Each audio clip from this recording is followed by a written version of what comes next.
Yay, math, you guys. Woohoo, we love math. I just thought I'd start our videos off in a different way today. So today we are continuing learning to evaluate equivalent expressions. And yesterday we were introduced to the distributive property. So today we're going to continue learning about the distributive property and how to write equivalent, equivalent expressions. So funny, when we say the word equivalent, fractions usually is like the first thing that comes to my mind. Okay, let's read about the Romano family. I am on page 441. The Romano family pays for a streaming movie service that costs $8 per month. They want to add a second movie service for $D per month. Write two expressions for the total cost of both services for 3 months. One expression should be a sum of two terms, and one should be a product of two factors. Okay, so first of all, let's underline some important information here. So we have $8 per month for one, and then we have D dollars per month for the second movie subscription, right? Let me fix this real quick. Excuse me. And it also wants us to write two expressions here for the total cost of both services for 3 months. And it says one expression should be a sum of two terms, and one should be a product of two terms or two factors. Okay, so first let's go ahead and write down the information we have. So we have one streaming service that is $8 per month. We have a second streaming, so they're going to add on a second streaming service for D dollars. And then they want to know what is the cost for 3 months.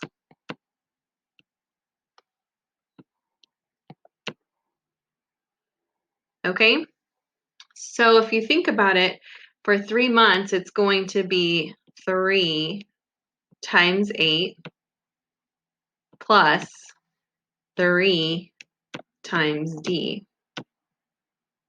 And if we use our distributive property, I can pull out the number that's the same, and that's our 3 here. So then I can have 3 on the outside of my parentheses, 8 plus D, end of parentheses.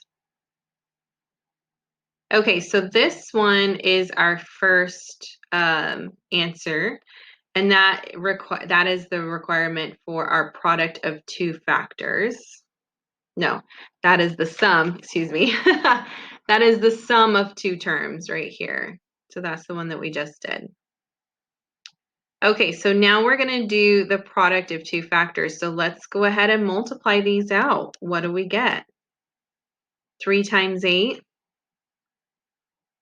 24, plus 3 times D, 3D.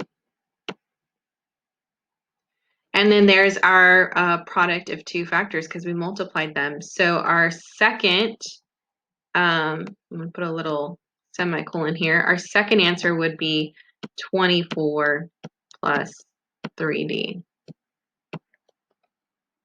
Okay. All right, let's go ahead and move on.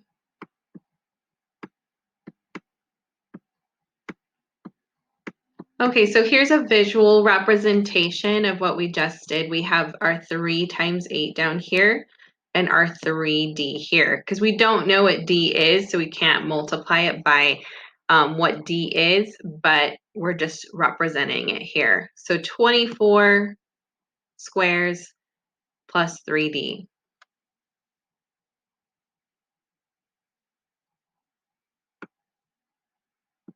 Okay, and then this is the same thing that we did here. The GCF of 24 and 3D is 3. Because we knew that it was for 3 months. So then that's what they had in common was the 3 and the 3. We use the distributive property to pull the 3 out. and now times it by the sum of 8 plus D.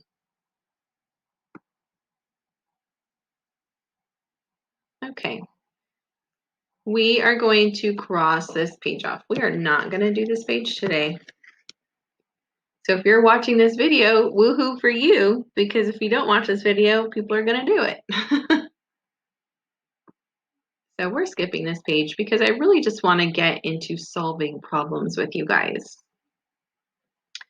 Okay, use the distributive property to rewrite 5x plus 3. Okay, times 2. So remember, the distributive property means that you're going to distribute the 2 amongst your 2 terms, okay? You're distributing the 2 amongst your 2 terms. So in the previous problems, we've been pulling the 2 out because it's been what has been in common. It's the greatest common factor. But this time, we're going to distribute it amongst our 2 terms.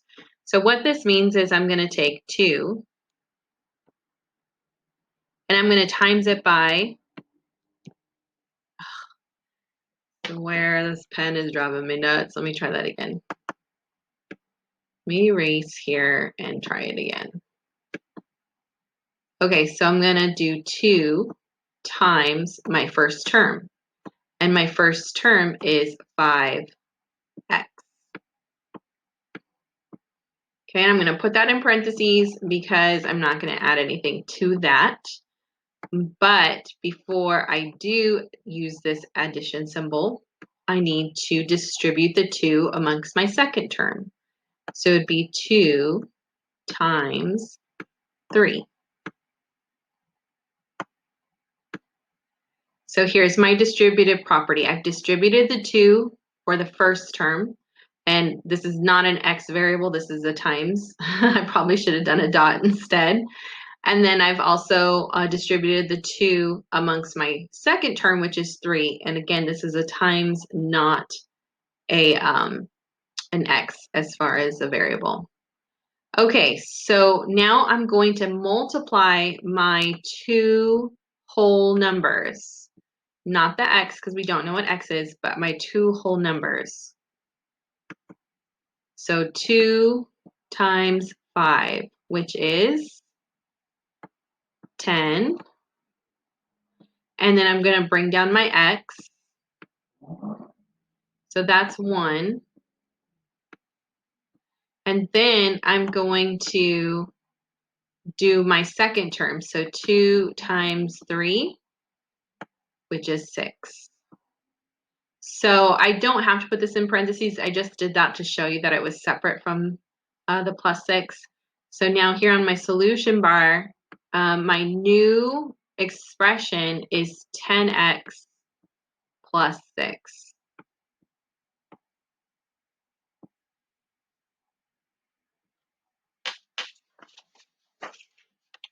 Okay, 10x plus 6. All right, part B. You can use the commutative and associative properties of multiplication to reorder and regroup factors. Explain how you used one or both of these properties in your work. Okay, so we definitely use the commutative property, and how we use the commutative property is we regrouped our 2 and our 5x. So whether you do 5x times 2 or 2 times 5x. I'm using a dot this time because I don't want to get you confused with my x and my times table. So either way, they still equal 10x. I've just changed the order in which we multiplied. Okay.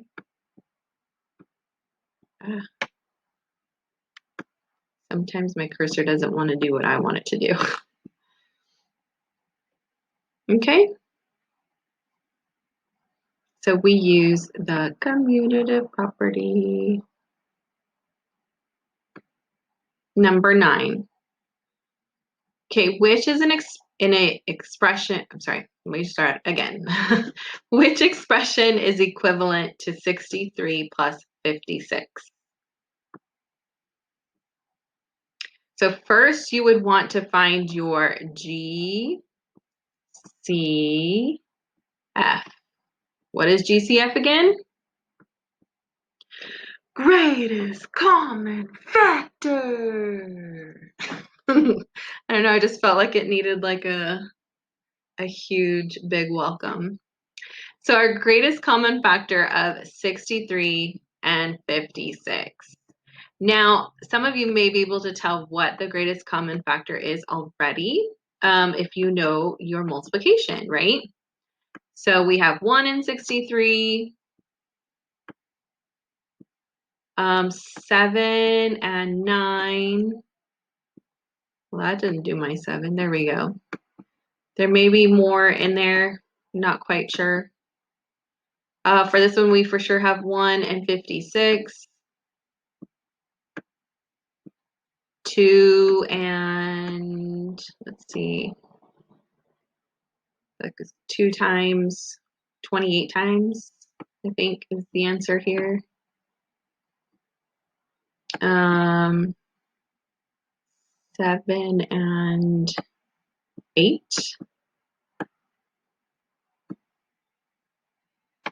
And I think that's it. I'm not sure. So I'm sure you guys can tell the answer is 7 if you didn't already know that, because you guys know that 7 times 9 is 63 and 7 times 8 is 56. So that would be the common factor that you would pull out. So which one shows that? We could definitely cross off B, doesn't have a 7 in it. Definitely cross off C, doesn't have a 7 in it. So which one is it? It's A. Mrs. Collins, how did you get A? I thought it was D. Okay, here's how you get A. So I'm going to pull out the 7 from here. So if 7 times 9 is 63, and I'm putting it right under the 63, and if 7 times 8 is 56, that's why I put it underneath the 56, and I pull out my 7 using the distributive property, what is left? 9 plus 8. And then it's A.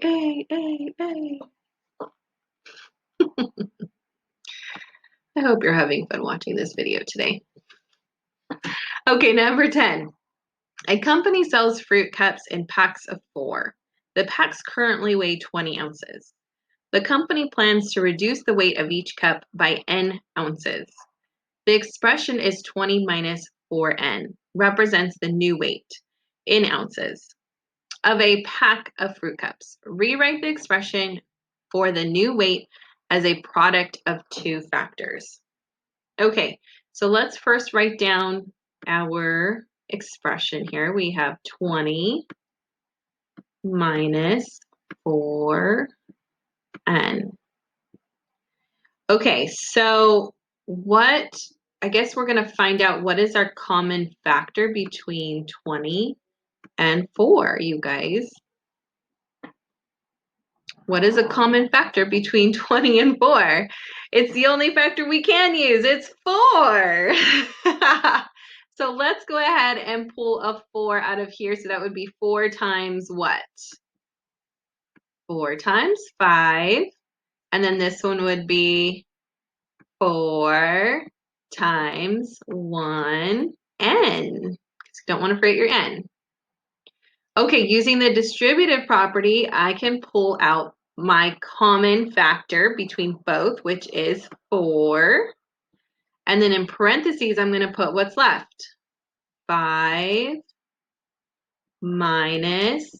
And now here you can either put 1n or you can put n. Who knows why I could do either? Because you know you guys can answer me in a video. Okay, 1n is the same thing as n because 1 times anything is going to be what that anything is, whether it's a variable or if it's a number. So 1 times 2 is 2. 1 times n is n. So whether you put a 1 there or not, it still means the same thing. And that was actually answered yesterday, number 2 on the green pages. Okay. Next, you are going to do page 445, numbers 1, 2, and 3 for your independent practice. And if you need help, you just ring the bell and come to the 2 o'clock service. Just playing, I'm sorry. I'm tired. Can you tell that I'm tired, you guys? Okay, you're gonna come to my office hours at 2 p.m. and I can help you guys break this down. Otherwise, you'll do numbers 1, 2, and 3 on your own for independent practice. So I hope you had fun with me today and laughed at all my cringy jokes. Is cringy still a word? Who knows, right? All right, good luck doing math. Math, I love math.